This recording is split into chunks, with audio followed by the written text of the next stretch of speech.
At family dinner, my husband snapped at my mother to cook for everyone. His mom chuckled, "Women like her belong in the kitchen, not at the table," while his sister whispered, "She's nothing but a servant." That's when a voice thundered from the doorway, "Who dares insult my family?" The entire room froze when they saw who it was. My mother-in-law's voice carried across our dining room with practiced precision. "Well, at least Paige knows her place in the kitchen. Some people are just natural servants, aren't they?" She said it casually, like commenting on the weather, while my mother stood frozen in the doorway holding the casserole she'd spent all morning preparing. That was 3 hours ago. Now, at 5:30 a.m., I'm making my husband's breakfast and wondering how many more times I can watch my mother's dignity get stripped away before something inside me breaks completely. The eggs sizzled in the pan while I replayed Claire's words. Natural servants. The phrase lodged in my chest like shrapnel. My mother had worked in the hospital cafeteria for 23 years, not because she was a natural servant, but because she needed to feed her children after my father died. She'd memorized every doctor's coffee order, learned the names of every janitor's grandchildren, and somehow managed to save enough from her minimum wage job to help me through community college. Natural servant. The words tasted bitter as I flipped Dustin's eggs. He liked them over easy with the yolk intact, wheat toast golden but not brown, coffee with exactly 1 sugar stirred 3 times counterclockwise. 3 years of marriage had taught me that Hayes men had specific requirements for everything. The right temperature for their shower water. The right thread count for their sheets. The right kind of wife who knew when to speak and when to disappear. I'd learned to meet those requirements, to fold myself into smaller and smaller spaces until I barely recognized the woman staring back from the microwave's reflection. "You're up early," Dustin said, entering the kitchen while adjusting his tie. He didn't kiss me good morning anymore. Hadn't for months. Physical affection was reserved for public displays at country club events where other partners might notice. "Your breakfast is ready," I said, plating his food with the precision of someone defusing a bomb. One wrong move, one slightly overcooked edge, and the entire morning would derail into a lecture about standards and maintaining the Hayes reputation. Before we continue, if you believe that every mother deserves dignity and respect regardless of her background, please consider subscribing. It helps us share these important stories with others who understand. Now let me tell you what happened next. He sat at the breakfast bar, scrolling through his phone while eating. The silence between us had weight and texture, filled with all the things we no longer said to each other. I watched him eat the breakfast I'd prepared and thought about how my mother used to make us pancakes shaped like hearts on Sunday mornings, how she'd sing while cooking, how food was love in our house, not performance. "Mother wants to discuss the weekend dinner arrangements," he said without looking up. "She's invited the Brennans. You know how important they are to the firm." The Brennans. Old money Denver family whose approval could make or break careers in this city. Of course Claire would want to impress them. And of course that would mean my mother would spend the evening in the kitchen, preparing food she wouldn't be invited to eat, serving people who wouldn't acknowledge her existence except to criticize the temperature of their soup. "Will my mother be joining us for dinner?" I asked, though I already knew the answer. "She's welcome to help with preparations," Dustin said, which was Hayes speak for no. She would not be sitting at the table. She would be standing behind it, refilling water glasses and clearing plates while everyone pretended she was invisible. By 10 a.m. I'd cleaned the breakfast dishes, arranged fresh flowers throughout the house, and was reviewing our social calendar when I heard a tentative knock at the door. Through the peephole, I saw my mother standing there with grocery bags, the generic store logos practically glowing against the manicured backdrop of our neighborhood. I opened the door quickly, ushering her inside before Mrs. Patterson could document this breach of the neighborhood's unspoken economic standards. "Found chicken on sale," Mom announced, lifting the bags with a pride that broke my heart. £3 for the price of 2. "Thought you might use it for that fancy dinner."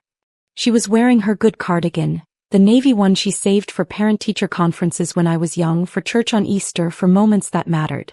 Visiting her daughter apparently required that level of formality now. I helped her carry the bags to the kitchen, noting how she'd wrapped everything in extra plastic, preparing for the worst even in something as simple as grocery transport. "Sandra's daughter just got into state," she said, unpacking the chicken with careful hands. "Full scholarship. Academic. Can you imagine? Her mother can't stop crying happy tears."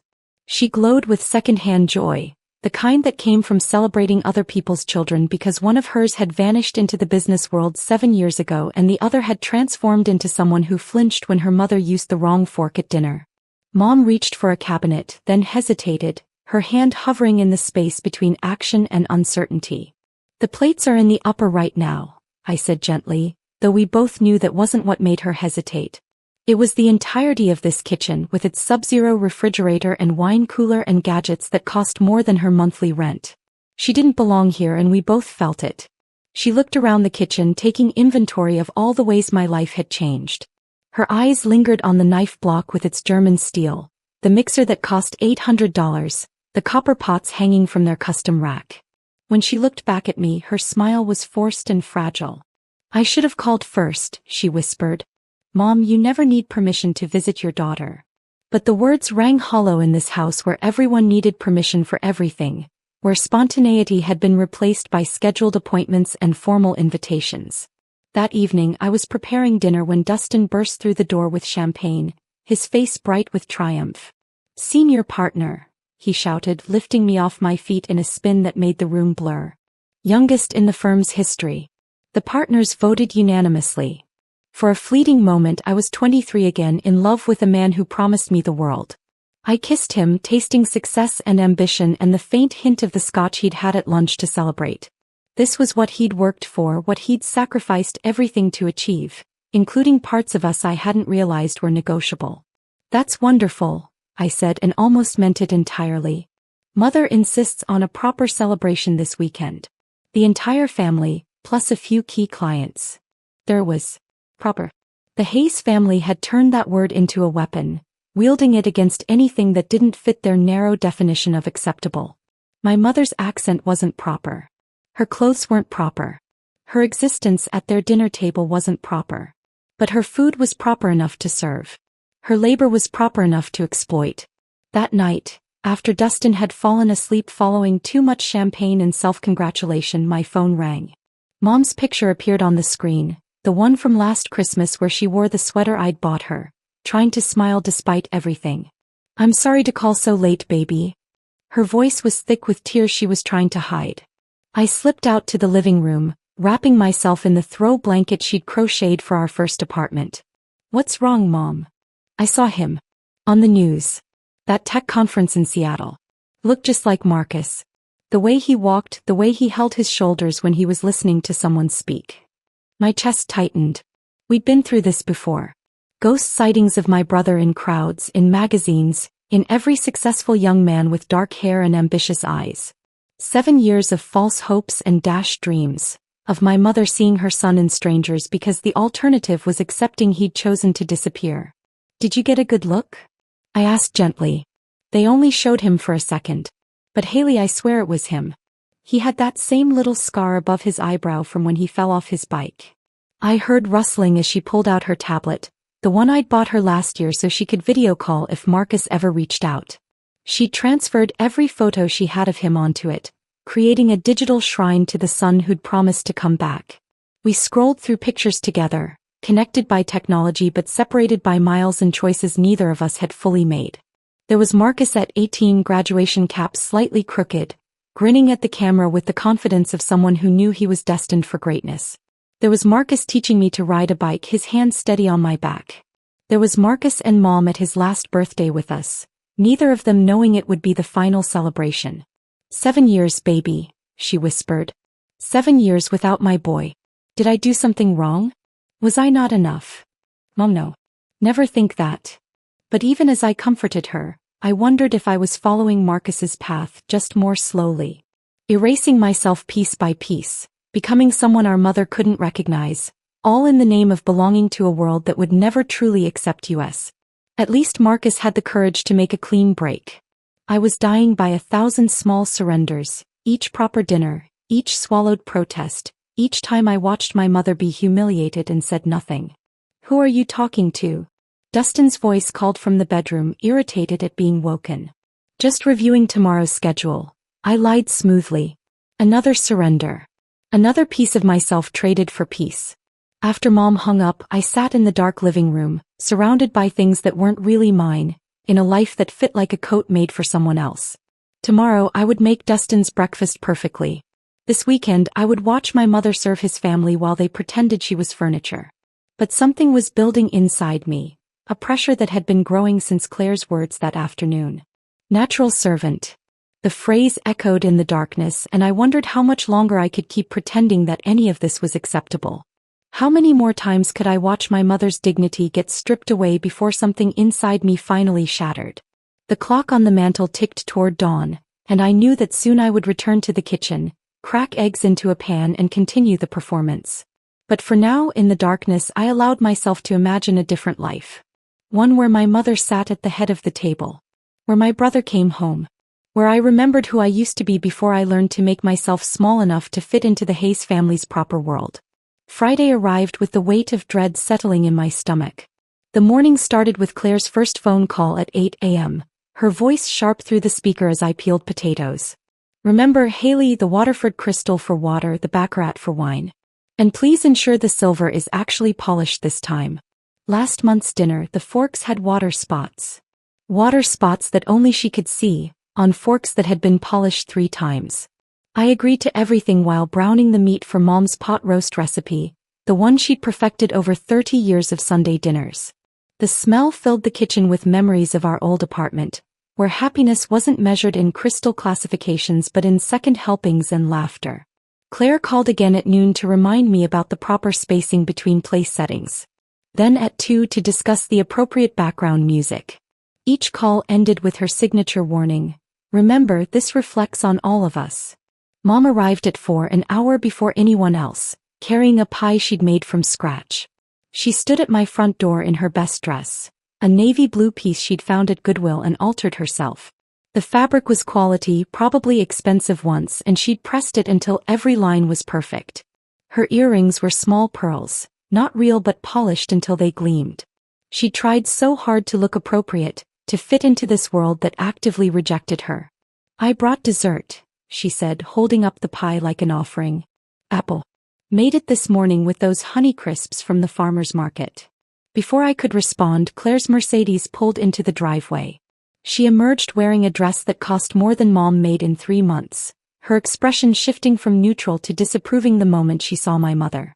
Paige, how punctual, Claire said, her gaze traveling from Mom's carefully styled hair to her discount store shoes. Actually, this works perfectly. You might be more comfortable helping in the kitchen while we set up. All those courses and special preparations, you understand. The dismissal was delivered with a smile that never reached her eyes. Mom's shoulders dropped slightly, but she nodded, already moving toward the kitchen before I could protest. Faith arrived moments later with her latest boyfriend, a banker named Preston who looked at our house like he was appraising it for sale. Is that your mother's car? Faith asked, pointing to Mom's 15-year-old Honda. So authentic. Very working class chic. She laughed at her own joke while examining Mom's pie on the counter. Homemade. How quaint. Though Mother already ordered dessert from that French patisserie downtown.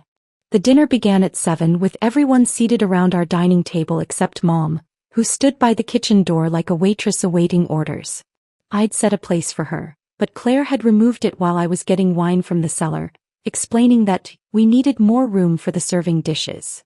As we settled into the first course, Faith's friend, a woman named Margaret who worked at Dustin's firm, leaned toward Faith and whispered loud enough for the entire table to hear, "Is that the help? She looks familiar." "That's Haley's mother," Faith replied with barely concealed amusement. "She helps out sometimes." Mom had just reached for her water glass, using the wrong hand, picking up the wrong fork to eat her salad. The movement was simple, human, normal anywhere else but here. Claire's laugh tinkled through the air like breaking glass. "Oh, Paige," she said with exaggerated patience, "formal dining must be so overwhelming for you. The fish fork is the smaller one on the outside. Though I suppose in your usual dining situations, one fork does everything." The table erupted in polite laughter while Mom's face flushed deep red.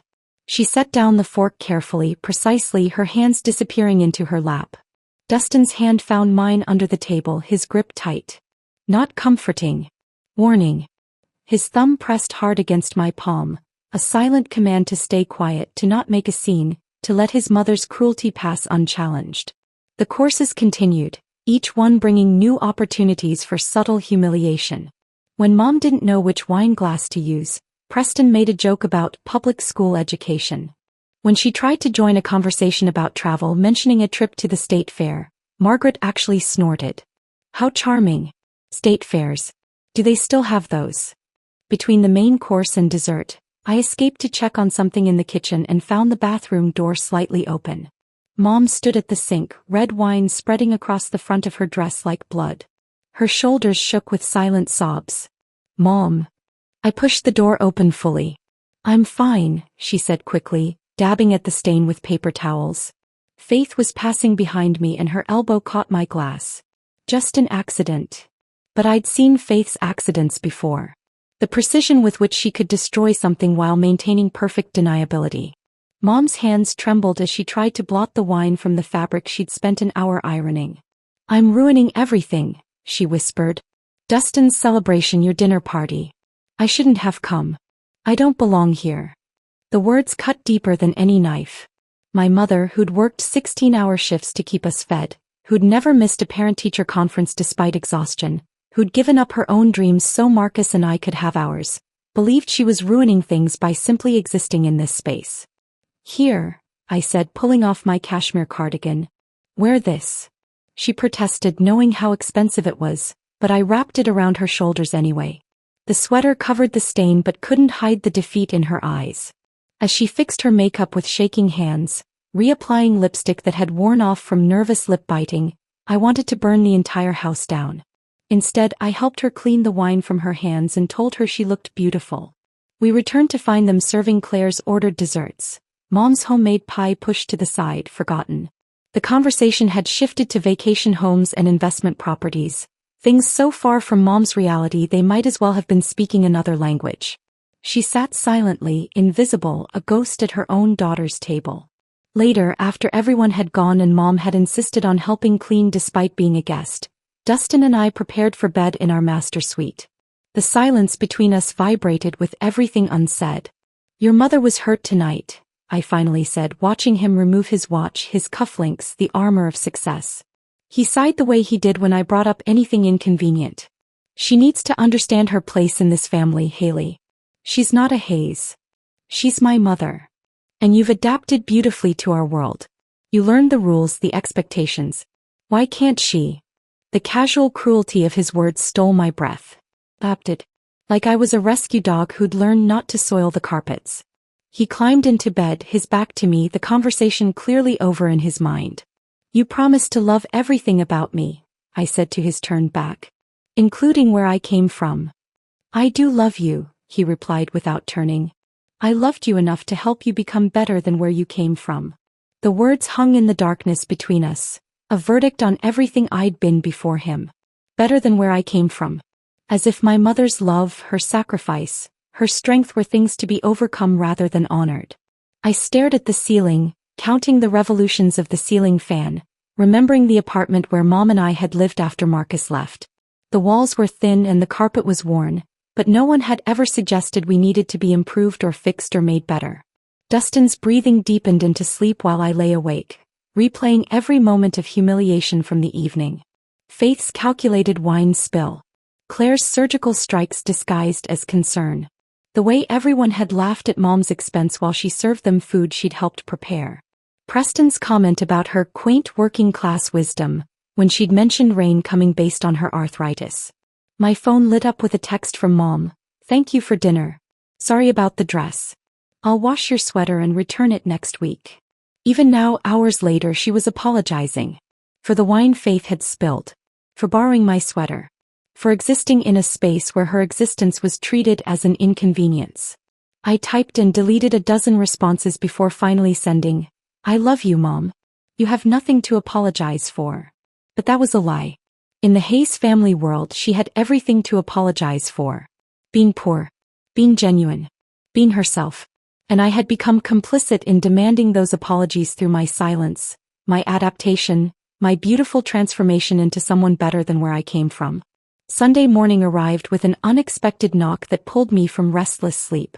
Through the peephole, I saw Mom standing on my doorstep holding a cardboard box, her face drawn with exhaustion.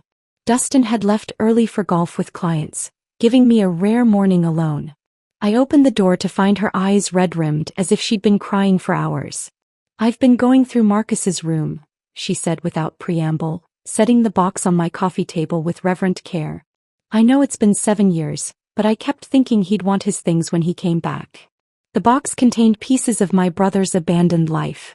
His high school yearbook. A watch our father had left him. Academic achievement awards carefully preserved in plastic sleeves. Mom's hands trembled as she pulled out an envelope, worn soft from handling. "I found this tucked inside one of his textbooks," she said, handing it to me. "It's addressed to us, but he never sent it." The letter was dated 2 weeks after he'd left for New York. His handwriting, usually so confident, looked shaky. "Mom and Haley," it began, "by the time you read this I'll be somebody. Not just Marcus who studied by streetlight. Not just another kid from the wrong neighborhood. I'll be somebody who can take care of you both. I'll come back when I'm somebody worth knowing." Mom sank onto my couch, suddenly looking every one of her 58 years. New streaks of gray threaded through her hair that hadn't been there last month. The lines around her eyes had deepened, carved by 7 years of scanning crowds for a face that never appeared. "Do you think he forgot us?" she asked, her voice small. "Or do you think he looks at where he is now and feels ashamed of where he came from?" The question hung between us because I couldn't offer comfort without lying. Marcus had vanished so completely it felt deliberate. No social media presence. No forwarding address. No trail to follow except rumors of his success that floated back to us through strangers. "Maybe he's still becoming somebody," I offered weakly.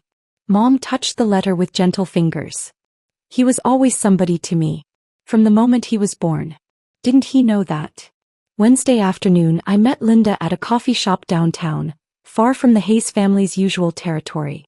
She looked exactly the same as in college, wearing jeans and a vintage band t-shirt, her authenticity a sharp contrast to my carefully curated appearance. We'd been study partners once, then friends, then slowly nothing as my world shifted to accommodate the Hayes family requirements.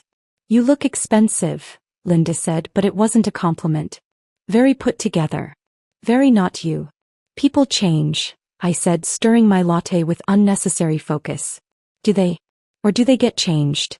The question sat between us as she studied my designer handbag, my manicured nails, the wedding ring that cost more than her car.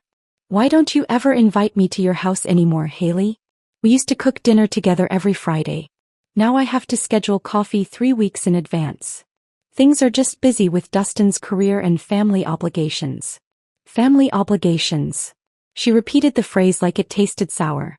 "Is that what you call it when your mother-in-law treats your mom like household staff?" The words hit me like cold water. "How did you?" "I ran into your mom at the grocery store last week. She was buying silver polish because apparently your mother-in-law complained about water spots at some dinner party. She looked defeated, Haley. Absolutely defeated. And she kept apologizing for not having time to chat because she needed to help prepare for another event at your house." "It's complicated," I started, but Linda cut me off. "The Haley I knew would never let anyone treat her mother like a maid. The Haley I knew would have burned everything down before allowing that to happen." "What happened to her?"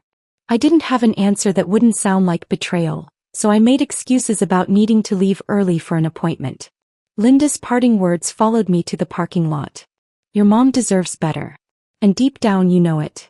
I sat in my car for 20 minutes, crying behind designer sunglasses that cost enough to pay Mom's rent, wondering when I'd become someone who needed scheduled appointments to see old friends, someone who allowed my mother's dignity to be currency for my acceptance into a world that would never truly accept either of us.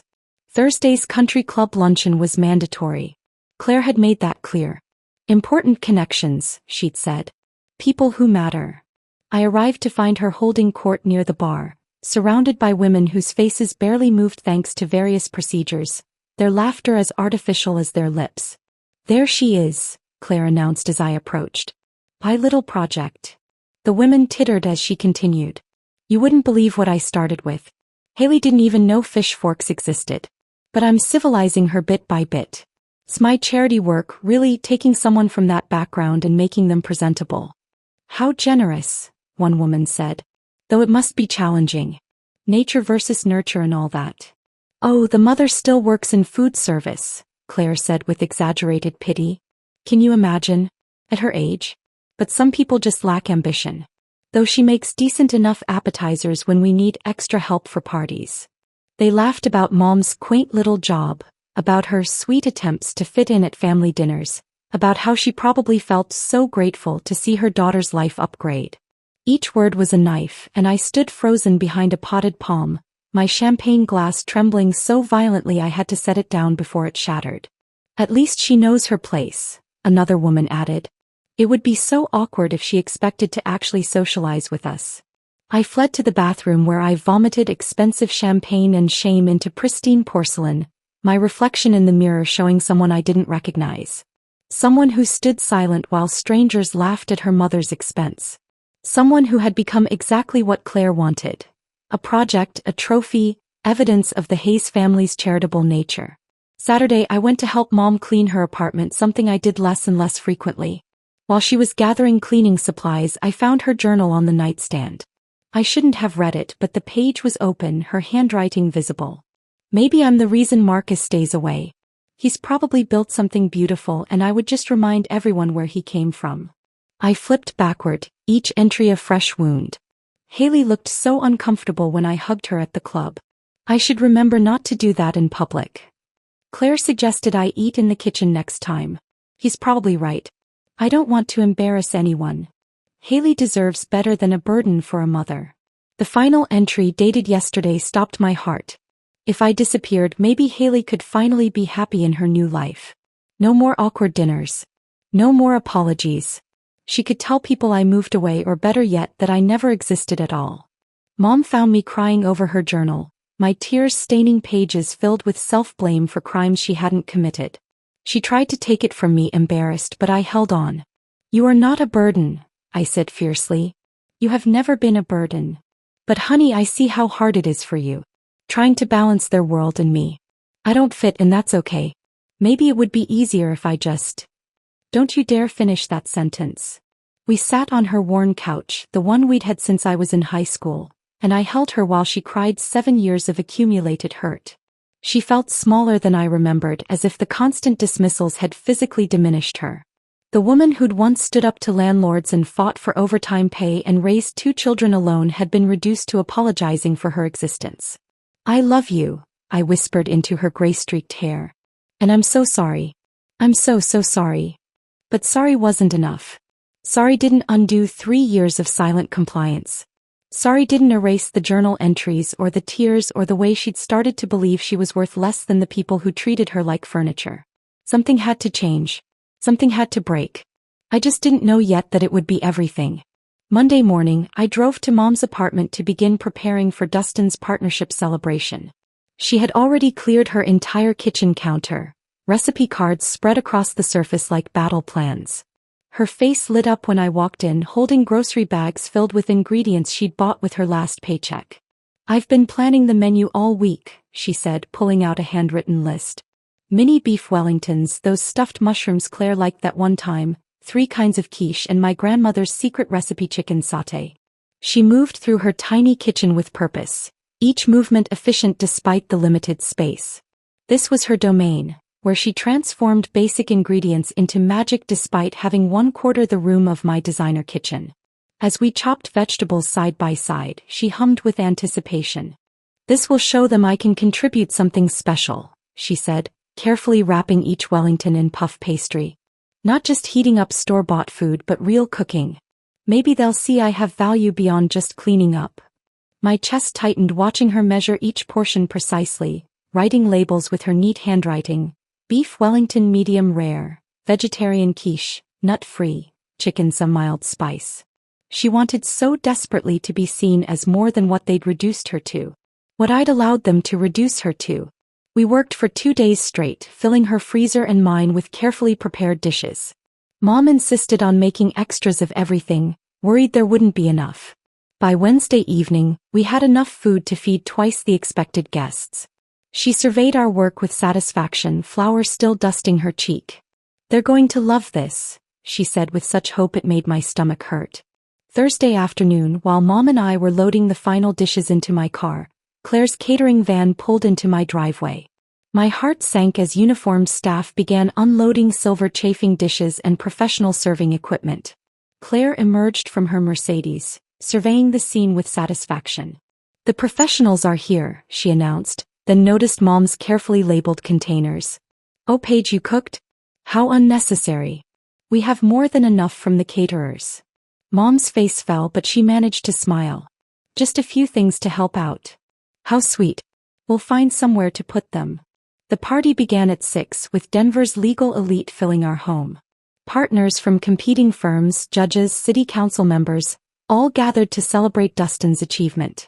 Mom's food had been relegated to the back kitchen, hidden away, while the caterer's identical but inferior versions took center stage in the dining room. Mom stood near the kitchen door in her best dress, the same navy one from previous dinners, waiting for direction. Claire swept past her carrying a tray of the caterer's appetizers, making a show of presenting them to guests. "These are from La Maison," she announced loudly. "Only the best for Dustin's celebration." Though Paige insisted on helping, "She's so comfortable in kitchens, aren't you, dear?" The dismissal was public, deliberate. Several guests glanced at Mom with polite disinterest before returning to their conversations. She retreated into the kitchen where at least she could be useful without being seen. Later, I watched Mom attempt to join a conversation near the bar where 3 partners' wives discussed their recent European vacation. She stood at the edge of their circle, waiting for a pause to contribute. "Paris is lovely," Mom offered when they mentioned France. "I've always wanted to see the Eiffel Tower."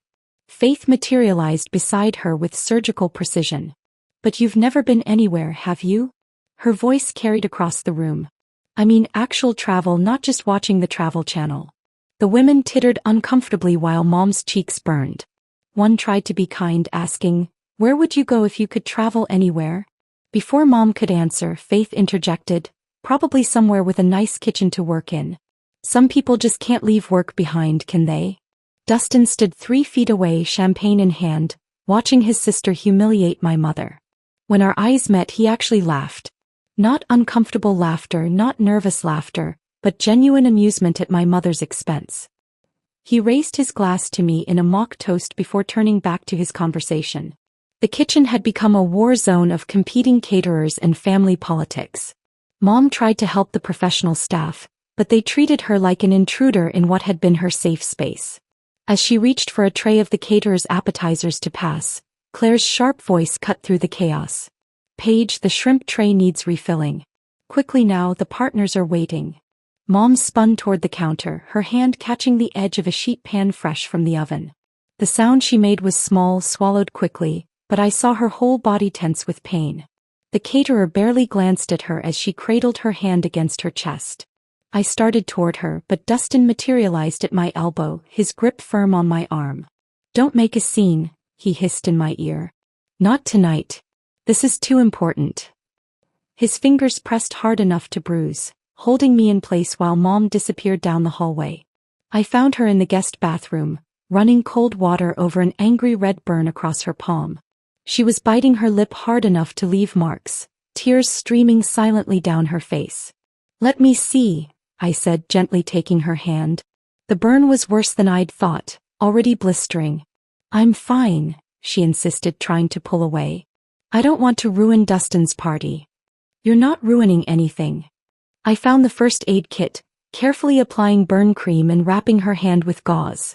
"They're ruining you." "Don't say that." Her voice was fierce despite the pain.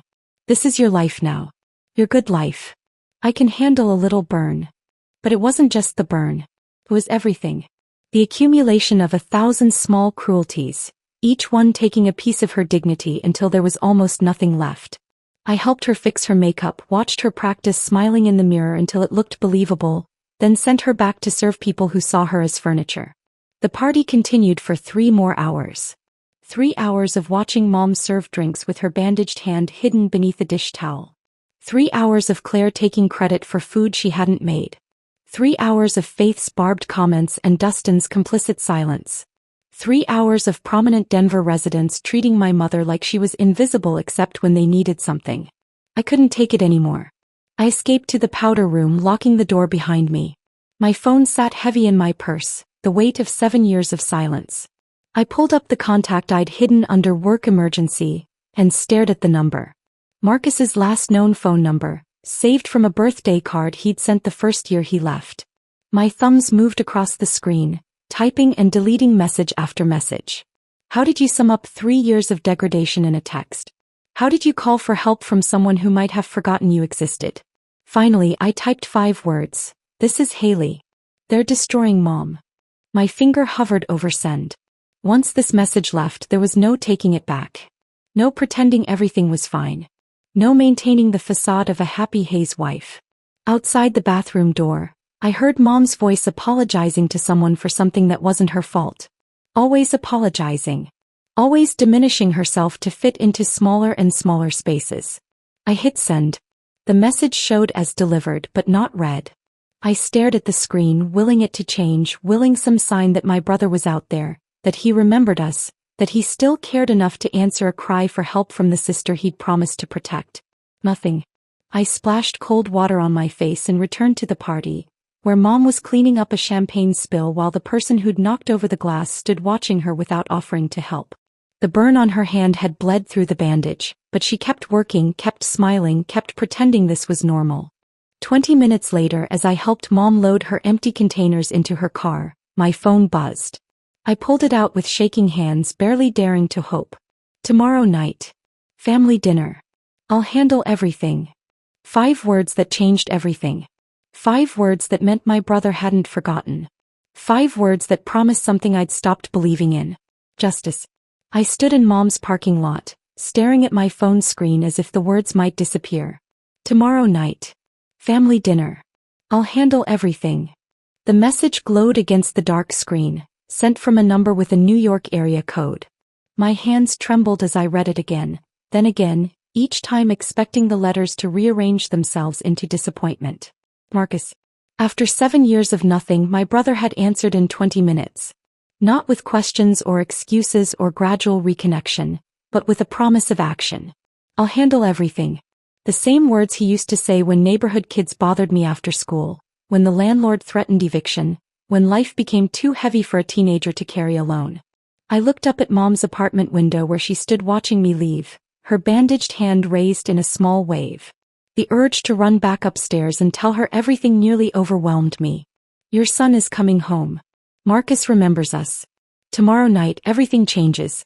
But I couldn't risk it. If this was another ghost, another false hope, another dead end in 7 years of searching faces in crowds, it would destroy what remained of her spirit. Sleep never came that night. I lay beside Dustin, counting his breaths, watching shadows move across the ceiling while my mind raced through possibilities. The Marcus Morrison everyone whispered about in business circles. The tech mogul who'd built Morrison Industries from nothing. The billionaire who'd gone public 6 months ago in a deal that made headlines. Could that really be my brother? The same boy who'd eaten cereal for dinner when Mom worked late shifts? Friday morning arrived with Dustin's voice cutting through my exhaustion. We need to have another family dinner tonight, he announced while adjusting his tie in our bedroom mirror. Something intimate but important. Judge Harrison mentioned he might stop by, and Mother wants to ensure we make the right impression. My pulse quickened. Tonight. Is that a problem? He glanced at me with mild irritation. You don't have one of your little book clubs or whatever, do you? No, I just thought after last night's party. Last night was for the firm. Tonight is for family and select guests. Mother's already arranged everything. He paused, his reflection meeting my eyes in the mirror. Your mother should come. She does make excellent food even if her presentation needs work. The casual cruelty of it, delivered while he straightened his collar, made my stomach turn. But this time, instead of swallowing my anger, I let it fuel something else. Anticipation. We should host here, I said, surprising myself with the steadiness of my voice. Our apartment. More intimate than your parents' house. Dustin turned, eyebrows raised. You want to host? After that disaster with the caterers last night. I'll handle everything. The words came out firm, borrowing strength from a message on my phone. He studied me for a moment and I saw him catalog the changes. My straight spine, my direct gaze, the absence of my usual apologetic deference. Fine. But everything needs to be perfect. Mother will be watching for any mistakes. After he left, I called Mom. There's another dinner tonight. At our place. Her sigh carried the weight of exhaustion. Should I cook something? Just come as yourself, Mom. That's all I need. But Claire expects. Please. Just trust me. Wear something you feel beautiful in. There was a long pause. Haley, are you all right? You sound different. Different. I caught my reflection in the hallway mirror. Same designer clothes, same styled hair, same haze-approved appearance. But something had shifted in my eyes. A spark that had been dormant for 3 years. I'm better than all right, I told her. I'll see you at 7. I spent the afternoon preparing with meticulous care, but not in the way Claire would expect. No elaborate place settings or complex menu. Instead, I made Mom's pot roast recipe, the one that filled our childhood home with warmth. I used regular plates, not the haze china. I opened windows to let actual air flow through the apartment instead of relying on artificial freshener. For the first time in 3 years, I prepared my home like it was actually mine. At 4 o'clock, I watched from the window as Mom walked into a discount store. 20 minutes later, she emerged with a small bag, and I knew without looking what it contained. New earrings. She was spending money. She didn't have to try to look presentable for people who would never see her as anything more than the help. She arrived at 6:30 before everyone else, wearing the navy dress she'd worn to every Hayes family event, but this time with small silver earrings that caught the light when she moved. She'd styled her hair differently, softer around her face, and applied lipstick with careful precision. How do I look? She asked, smoothing the fabric over her hips. Presentable. I pulled her into a fierce hug, breathing in the familiar scent of her drugstore perfume mixed with the vanilla extract she always dabbed behind her ears. You look perfect. He pulled back to study my face. What's going on, baby? You're scaring me a little. Nothing's wrong. I just love you. Her eyes filled with tears. She quickly blinked away. Don't make me ruin my makeup. As she helped me set the table, I watched her practice conversation starters under her breath, consulting small notes she'd written on her palm about current events, the weather, anything that might make her seem worthy of inclusion. She'd rehearsed being interesting as if her natural self, the woman who'd raised 2 children alone, who'd worked herself to exhaustion for our dreams, who knew how to stretch $20 into a week of meals, wasn't interesting enough. At 7 sharp, the Hayes family arrived en masse. Claire swept in first, her gaze immediately cataloging everything wrong with my preparations. Paper napkins, Haley? Really? She touched the regular plates with obvious disdain. And you're serving pot roast? How rustic. Faith followed, her nose wrinkling at the smell of actual home cooking. It smells like a cafeteria in here, she announced to Preston, who'd accompanied her again. Some people just can't rise above their origins. Dustin's father, Harold, whom I rarely saw at family gatherings, surveyed the apartment like a general inspecting disappointing troops. Interesting choice for hosting important guests, he told Dustin. One should always know one's limitations. They settled around the table with the air of royalty forced to dine with peasants. Mom automatically moved toward the kitchen, but I caught her hand. Sit, I said loud enough for everyone to hear. You're a guest. Claire's eyebrows shot up. Surely Paige would be more comfortable. She'll be comfortable at the table. With family. The word family hung in the air like a challenge. Faith actually laughed. Family? That's generous. As we began eating, the usual performance started. Claire commented on the seasoning being rather aggressive for refined palates. Faith mentioned that pot roast was so heavy, so working class. Harold delivered a lecture on the importance of maintaining standards that felt pointed and deliberate. Through it all, I watched the clock. 7:15, 7:30, 7:45. Each minute stretched like an hour while Mom grew smaller in her chair, while the Hayes family grew bolder in their casual cruelty, while my secret hope began to feel like delusion. At 7:58, Claire launched into her favorite topic. You know, Paige, there's something admirable about people who know their station in life. Don't you agree? Not everyone needs to climb. Some people are meant to serve, and there's honor in that. Mom's hands trembled as she reached for her water glass. I suppose.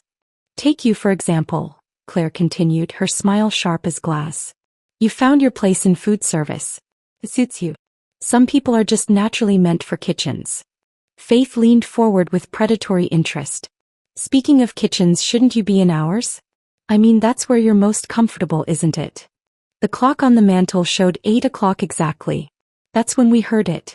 Footsteps in the hallway. Heavy. Confident. Approaching with the certainty of someone who belonged everywhere they went. The doorknob turned. The door swung open before anyone could respond, before I could even stand. The solid oak door that usually opened quietly on well-oiled hinges crashed against the wall with enough force to rattle the picture's frames. Every head at the table whipped toward the sound, forks suspended midway to mouths, wine glasses frozen in mid-sip. "She's nothing but a servant," Faith had just finished saying, the words still hanging in the air like poison gas. A figure stood silhouetted in the doorway, backlit by the hallway lights. For a moment nobody moved. Nobody breathed. The apartment itself seemed to hold its breath, waiting. Then he stepped forward into the light and the world shifted on its axis. The man who entered my dining room commanded the space with an authority that made the air itself feel heavier. He wore a charcoal suit that had been tailored to perfection, the kind of precision that whispered rather than shouted its expense. His shoes reflected the overhead lights as he moved, Italian leather that probably cost more than Mom's annual salary. But it was his presence that transformed the room, a controlled power that made everyone else seem suddenly small. "Who dares insult my family?" The voice that thundered from him wasn't loud in volume but in impact. It rolled through the apartment like a physical force, making Claire's wine glass tremble in her hand. His eyes swept the room, cataloging faces, positions, the tableau of cruelty he'd walked into. Those eyes. Dark, intense, older than I remembered but unmistakably familiar. The same eyes that had watched over me on playgrounds, that had stayed awake studying by candlelight when the electricity got cut off, that had looked back at me through an airplane window 7 years ago with promises he'd never kept. Till now. Marcus. My brother stood in my dining room like an avenging angel dressed in Armani, his jaw clenched with a fury I'd never seen before. He was broader than the skinny teenager who'd left us, his shoulders filling the doorway, his presence making our spacious apartment suddenly feel cramped. Success had transformed him physically, but underneath the expensive exterior, I could still see the boy who'd shared his last piece of bread with me when we had nothing else. Dustin's fork clattered to his plate. His face went through a series of expressions: confusion, recognition, disbelief, and finally, pure terror. His mouth opened and closed several times before he managed to speak. Mr. Marcus Morrison." His voice cracked like a teenager's. "The Morrison Industries Marcus Morrison?" The transformation in the room was instant and absolute. Harold, who'd been lounging in his chair like he owned the place, shot upright so fast his knee hit the table, sending water glasses wobbling. Claire's perfectly composed mask shattered, her face draining of color until her makeup looked like paint on a corpse. Faith scrambled backward, her chair screeching against the hardwood floor as she tried to put distance between herself and the man in the doorway. As everyone in Denver knew that name. Morrison Industries had revolutionized cloud computing infrastructure, had contracts with every major corporation in the state, had gone public 6 months ago in an IPO that made headlines worldwide. Marcus Morrison was the mysterious CEO who rarely gave interviews, who controlled enough digital infrastructure to cripple half the country's businesses with a keystroke. The man Forbes had called the ghost billionaire, because he seemed to materialize from nowhere. And he was standing in my apartment looking at me with eyes that held 7 years of apology. "Hello, little sister," he said, his voice softening just for those 3 words. The wine glass slipped from Claire's nerveless fingers, shattering on the floor in a cascade of crystal and merlot. The sound broke whatever spell had frozen the room. Faith's phone fell from her hand, clattering across the table. Preston actually whimpered. Mom. She sat perfectly still, her hand frozen halfway to her mouth, a tremor running through her entire body. Her eyes were wide, unblinking, as if she was afraid that blinking might make him disappear. A sound escaped her, something between a gasp and a sob. "Marcus." The word was barely a whisper, a prayer, a question that contained 7 years of grief. He crossed the room in 3 strides, dropping to his knees beside her chair with no regard for his expensive suit. His hands, steady and strong, reached for hers, the same hands that had taught her to use a computer, that had fixed our broken appliances with wire and determination, that had wiped her tears when Dad died. "Mom," he said, and his voice broke on the word. "I'm sorry. I'm so sorry." She touched his face with shaking fingers, tracing the scar above his eyebrow from the bike accident, feeling the reality of him. Then she collapsed forward into his arms, sobbing with the force of 7 years of suppressed hope. He held her while she cried, his own tears falling silently into her gray-streaked hair. "My boy," she kept saying. "My boy came home." The Hayes family sat frozen, watching their world reconstruct itself around a new reality. They'd spent 3 years tormenting the mother and sister of one of the most powerful men in Colorado. The calculation of their catastrophic mistake was visible on each face. Harold recovered first, his business instincts overriding his shock. "Mr. Morrison, we had no idea. Your family never mentioned." "My family," Marcus said, still holding our sobbing mother, "never mentioned me because you never gave them the chance to be anything more than servants in your eyes." He helped Mom back into her chair, then stood slowly, deliberately, his gaze moving from one Hayes face to another. When his eyes landed on Dustin, they narrowed to dangerous slits. "You," he said, the single word containing volumes. "You married my sister." Dustin nodded frantically, his usual eloquence deserting him. "Yes, I didn't know she was. I mean, I knew she had a brother, but not you. Not me." Marcus repeated the words slowly, tasting them. "Would it have mattered? If I was still Marcus Morrison from the wrong side of Denver, would you have treated them any differently?" The question hung in the air, unanswered because everyone knew the truth. My brother's success was the only thing that made our humanity visible to them. Faith tried to shrink into her chair, but Marcus's attention had already shifted to her. "You called my mother a servant. Said she belongs in the kitchen." "I didn't mean," Faith started. "You meant exactly what you said." His voice was calm, conversational, which somehow made it more terrifying. "You've meant every cruel word, every dismissive gesture, every deliberate humiliation you've inflicted on them for 3 years." Claire found her voice, though it shook. "This is all a misunderstanding. We've always welcomed Paige and Haley into our family." "Welcomed?" Marcus pulled out his phone, swiping to something before holding it up. "Should I read the text you sent your son last week? The one about keeping the help in the kitchen during important dinners? Or would you prefer I share the email where you called my sister a charity case? You were civilizing." Claire's mouth fell open. "How did you?" "Morrison Industries handles your firm's entire digital infrastructure," Marcus said simply. "Every email, every text, every cruel word you thought was private." The implications of that statement rippled through the room. Harold's face went from pale to gray. Dustin looked like he might be sick. Faith was crying, mascara running in black rivers down her cheeks. But I was watching my mother. She sat straighter in her chair, her tears drying, something returning to her eyes that had been missing for 3 years. Pride. My brother hadn't just come home.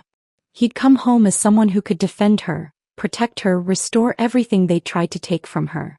"Now," Marcus said, his voice dropping to that dangerous quiet that used to precede his worst revenges against neighborhood bullies, "let's discuss exactly what you've been doing to my family." Marcus moved toward Mom with deliberate calm, each step measured and purposeful. The Hayes family remained frozen in their chairs, watching him kneel beside her again. His hands, gentle now, reached for hers. That's when he saw it. The bandage wrapped around her palm, spotted with blood that had seeped through the gauze. "Let me see," he said softly, carefully unwrapping the bandage. The burn underneath was angry and blistered, clearly painful despite Mom's attempts to hide it. Marcus's jaw tightened as he examined the wound, his fingers barely touching the edges where the skin had bubbled and torn. "How did this happen?" His voice remained quiet, but something dark moved beneath the surface. Mom tried to pull her hand away. "It's nothing, just a little kitchen accident." "At the partnership party," I interrupted, unable to hold back anymore. She was rushing to refill appetizers because Claire commanded it. She burned herself on a pan, and when I tried to help her, Dustin told me not to make a scene. Marcus's head turned slowly toward Dustin, and the temperature in the room seemed to drop. When he stood, he moved with the controlled precision of a predator. "You made my mother cook for you?" His voice had dropped to a whisper that somehow carried more threat than any shout. "Called her a servant? Said she belongs in the kitchen? And when she injured herself serving you, you were more concerned about appearances than her pain." Dustin raised his hands defensively, already pushing his chair back. "Now wait, I never meant." The punch cut off whatever excuse he was about to make. Marcus's fist connected with Dustin's jaw with a crack that echoed through the apartment. My husband toppled backward, his chair clattering across the floor as he went down hard, blood immediately streaming from his split lip and what looked like a broken nose. Claire screamed. Faith pressed herself against the wall. Harold half rose from his chair, then thought better of it when Marcus turned that dangerous gaze on him. The next person who moves or speaks without permission will regret it, Marcus said conversationally, stepping over Dustin's groaning form. He pulled out his phone again, swiping through screens with practiced efficiency. Let's discuss your crimes properly. 3 years of psychological abuse directed at my sister. Forcing her to abandon her counseling career. Systematic isolation from friends and support systems. Financial control through joint accounts you monitor obsessively. He looked up at Dustin, who was struggling to sit up, blood dripping onto his expensive shirt. Should I continue? You can't prove any of that, Harold said, finding his courage in legal technicalities. Marcus smiled, and it was terrifying. Morrison Industries processes 40% of this state's digital infrastructure. Your firm uses our servers, our security systems, our cloud storage. Every email Harold Hayes has sent about keeping the help in line. Every text Claire sent about civilizing the charity case. Every cruel joke Faith shared about my mother's servant mentality. He held up his phone. I have it all. 3 years of documented cruelty, archived and admissible. The blood drained from Harold's face as he calculated the implications. Claire's hands shook so badly she had to clasp them in her lap. Faith was crying harder now, mascara creating abstract art on her cheeks. Here's what's going to happen, Marcus continued, his tone shifting to pure business. First, immediate apologies. Real ones. On your knees if necessary. Second, Haley returns to her counseling career with full support, including a public statement from the Hayes family about how proud they are of her work with troubled youth. Third, my mother becomes an honored member of this family. Not tolerated. Not allowed. Honored. That's extortion, Harold said weakly. That's negotiation, Marcus corrected. I haven't reached extortion yet. Would you like me to? The threat hung in the air while Dustin finally managed to sit up, holding his sleeve to his bleeding nose. Marcus continued, pacing now, each step deliberate. The masterpiece, though, will be the charity gala. 2 weeks from now, the Hayes family will host a celebration in honor of Paige Morrison. 500 of Denver's most influential people will hear you toast her as a remarkable woman who raised 2 successful children against impossible odds. You'll establish a scholarship in her name for underprivileged students. You'll ensure every society page covers the event. You can't force us, Claire started. I can destroy you, Marcus interrupted smoothly. Your husband's firm depends on contracts I could terminate tomorrow. Your son's partnership exists because Judge Harrison, who coincidentally owes me several favors, recommended him. Your daughter Faith works for a company that Morrison Industries could buy and dissolve before lunch. 1 word from me and the Hayes family becomes radioactive in Denver society. He let that sink in, watching them absorb the full scope of their vulnerability. Then he turned to Mom, his entire demeanor shifting. Mom, he said gently. What do you want to say to them? Mom stood slowly, and for the first time in 3 years, she didn't hunch her shoulders or make herself small. She looked at each Hayes face in turn, Harold calculating losses, Claire trembling with rage and fear, Faith sobbing into her hands, Dustin bleeding on the floor. When she spoke, her voice carried a strength I hadn't heard since before Dad died. I forgive you, she said, and the words landed like another punch. Not because you deserve it, but because I refuse to carry your poison anymore. I forgive you, but I'll never forget. Every cruel word, every dismissive gesture, every time you made me feel like less than human, I'll remember it all. She walked over to where Dustin sat and looked down at him with something like pity. You could have had a mother-in-law who would have loved you like her own son. Instead you chose this. She gestured to his bloodied face, his ruined reputation, his shattered arrogance. Claire found her voice, shaky but still attempting authority. Paige, surely we can discuss this reasonably. You had 3 years to be reasonable, Mom interrupted. 3 years when a kind word, a genuine smile, a single moment of treating me as equal would have changed everything. You chose cruelty instead. She turned to me then and her eyes were bright with tears, but also with something else. Liberation. Haley, my beautiful girl, you don't have to apologize for them anymore. You don't have to make yourself small to fit their expectations. You are not their project to improve. You are my daughter and you are perfect exactly as you are. The words broke something inside me. 3 years of suppressed tears came flooding out as I stood and went to her, feeling Marcus's hand on my shoulder, steady and protective like when we were children facing the world together. Please, Faith whimpered from her corner. Please, we're sorry. We're so sorry. Sorry because you're caught, Marcus said coldly. Sorry because there are consequences.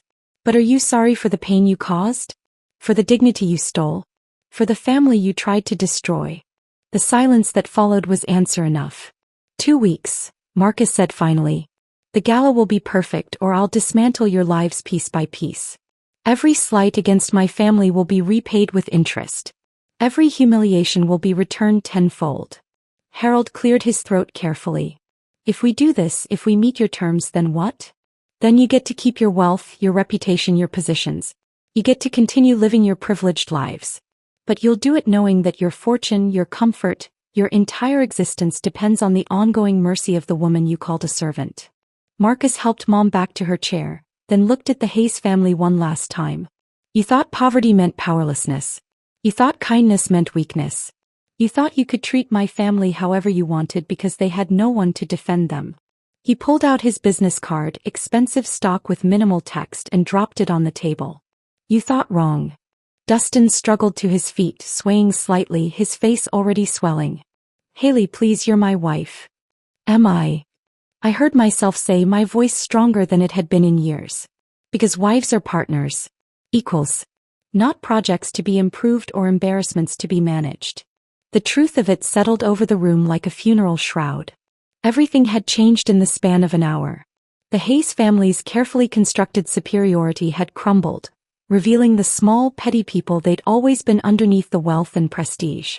6 months had passed since the night my brother walked back into our lives and shattered the Hayes family's carefully constructed kingdom. My counseling office on the 3rd floor of a community health center overlooked a playground where children chased each other in circles, their laughter floating through my open window. The space was small but mine, decorated with plants Mom had propagated from cuttings, artwork from teenage clients, and a photo from the charity gala that still made me smile every time I looked at it. I was reviewing case notes for my afternoon group session when Marcus appeared in the doorway, carrying bags from Goldberg's Deli. This had become our Tuesday and Thursday tradition. He'd arrive precisely at noon with pastrami sandwiches and potato salad, and we'd eat while catching up on our separate but intertwined lives. Mom held court at Lou Bernardine last night, he said, unpacking containers. The maitre d' knows her life story now. All of it. Including the time I tried to run away at age 10 and only made it to the corner store. I laughed, picturing our mother charming the staff at Denver's most exclusive restaurant. Did she show them photos? The entire graduation album. The server knew my GPA, my scholarship details, and how I used to fix computers for the neighbors to earn extra money. He shook his head, but his smile was warm. She told them about your first client here too. The kid who wouldn't talk to anyone else but opened up to you. We ate in comfortable silence for a moment, the kind of ease that had returned gradually over these 6 months. The 7-year gap hadn't disappeared entirely. There were still moments of careful navigation around certain topics, but we were finding our rhythm again. How's the divorce proceeding? Marcus asked, his tone carefully neutral. I'd filed the papers 3 months ago, finally admitting what had been clear that night. Dustin's being cooperative. He doesn't want a public battle, not after everything. The Hayes family had learned to fear negative publicity after the gala. The event had been everything Marcus demanded.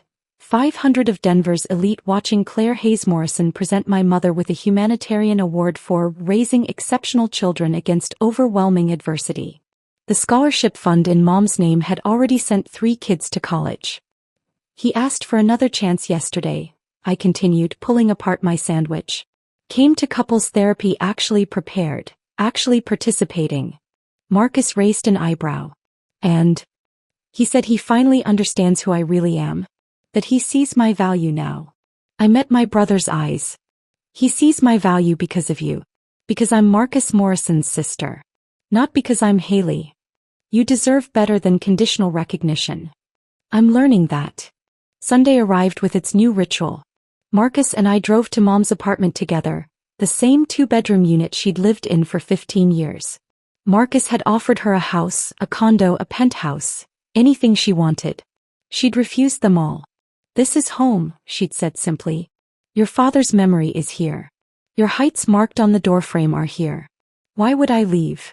So Marcus had done the next best thing.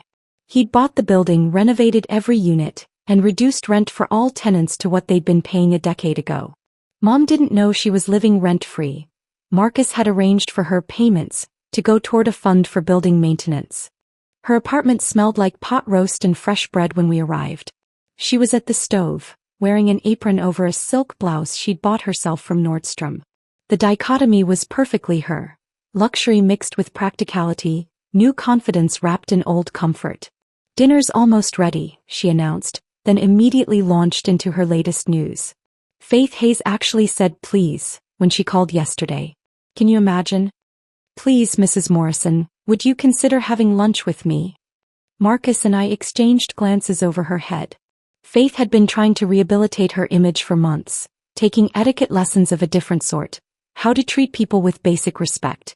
And Claire sent another gift basket, Mom continued, gesturing toward an elaborate arrangement of imported foods. Third one this month. I donate them to the food bank. She pulled out her phone to show us pictures from recent events. There she was at the opera, sitting in Marcus's box. At the museum opening, being introduced to the governor. At the hospital fundraiser, where she'd been asked to speak about her experience raising successful children as a single mother.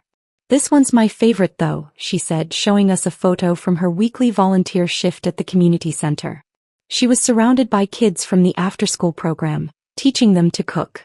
No designer clothes, no formal setting, just Mom in her element, sharing her love through food. That's the real you, I said, and she squeezed my hand. All of it's the real me now, she corrected. I'm not choosing between worlds anymore. I can serve soup at the shelter on Tuesday and attend the symphony on Saturday. I can be both. Wednesday afternoon, Dustin arrived for what would be our final couples therapy session. He looked different. The arrogance had been replaced by something almost like humility. He held doors, said please and thank you, actually listened when Dr. Brennan spoke. I've been thinking about what went wrong, he said, addressing me directly. I tried to erase where you came from instead of embracing it. I see that now. Because Marcus showed you, I said quietly. At first, yes. But then I started actually paying attention. Your mother's strength. Your compassion with clients. The way you never gave up on people even when they disappointed you. Even when I disappointed you. It was the closest thing to a real apology I'd gotten from him, but it was too late. Trust, once shattered, could sometimes be rebuilt. But love that had been conditional from the start had no foundation to restore.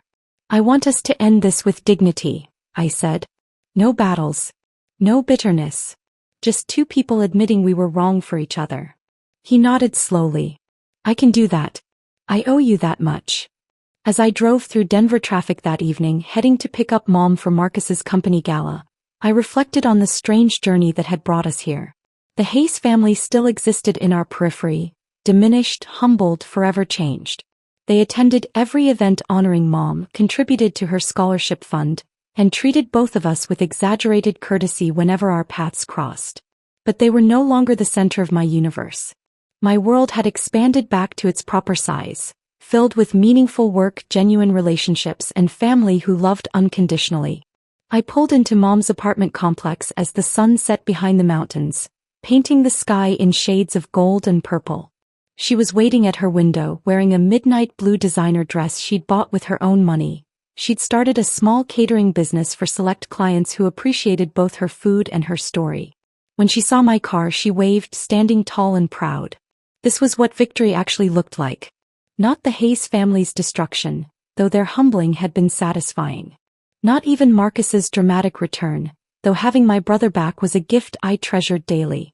Victory was my mother standing in her window, wearing a dress she chose herself, about to attend a gala where she'd be introduced as Marcus Morrison's mother and Haley Morrison's inspiration. Victory was reclaiming our names, our stories, our worth. As Mom got into my car, adjusting her dress carefully, she looked at me with eyes that sparkled with hard-won peace. "Ready?" I asked. "I've been ready my whole life," she said. "I just didn't know it until now." We drove toward downtown, toward Marcus's building where he waited to escort his mother into a room full of people who would see her for exactly who she was. A woman who'd raised 2 children to understand that love wasn't about power or position or possession. Love meant showing up for the people who matter, even if it takes 7 years to find your way back home. If this story of family redemption and sweet revenge kept you riveted until the very end, hit that like button right now. My favorite moment was when Marcus thundered, "Who dares insult my family?" from the doorway, completely changing the power dynamic in seconds. What was your most satisfying moment? Share it in the comments below. Don't miss more powerful stories of justice and family loyalty. Subscribe and tap that notification bell so you never miss an upload.